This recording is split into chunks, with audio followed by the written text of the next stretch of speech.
Mga ka-taste buds, magluluto pala tayo ngayon ng turon, kamoting turon. Ito, nag-smash na ako ng kamote. Kasi ito pa ay pinakuluan natin. Kasi ilalagay muna natin mamaya dito sa balat. Ito yung balat. Lalagyan natin ng asukal.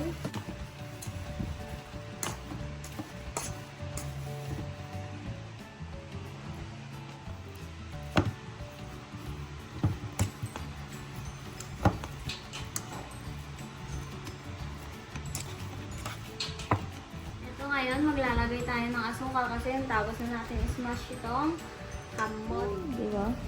Smash na lahat. Para healthy, huwag nyo na balatan. Depende sa inyo. Paunti-unti lang. Para naman malasak din ng iba yung asukal. Kaya magdadagdag tayo dahil yung sa baba hindi pa nalalagyan ng asukal. Paunti-unti lang para hindi masobrahan. Siyempre, kung sakto na yung tamis sa inyo, ay bahala. Kayo naman nakain. Yan, smash, smash. Sarap.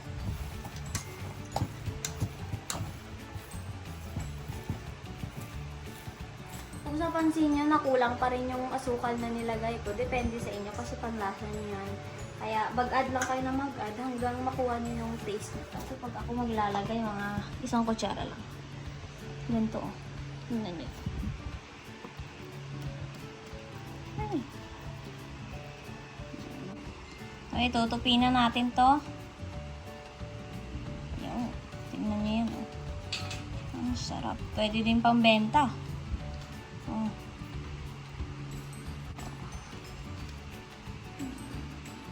Diba? Yan, diba? Tambot. Eto, nakagawa tayo ng 25 pieces sa 1 kilo ng kamote. Ito, maglalagay tayo ng mantika.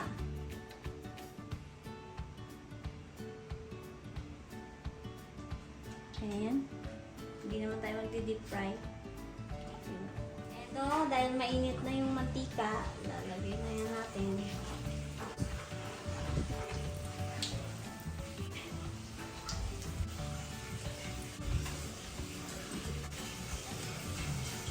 Okay, babalik na rin na natin kada minuto para hindi siya mabilis masunog.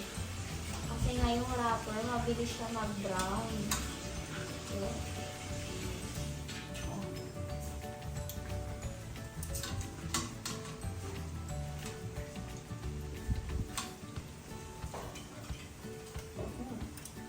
Ito, luto na to. Yan, tignan yung kulay niya. Golden yellow. Golden brown pa.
Ito, luto na yung ating kamoting turon.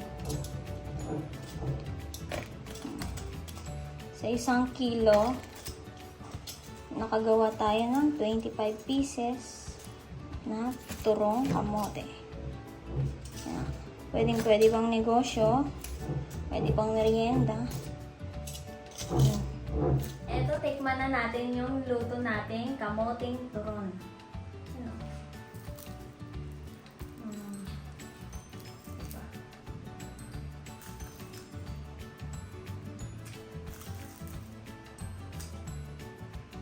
Ang sarap.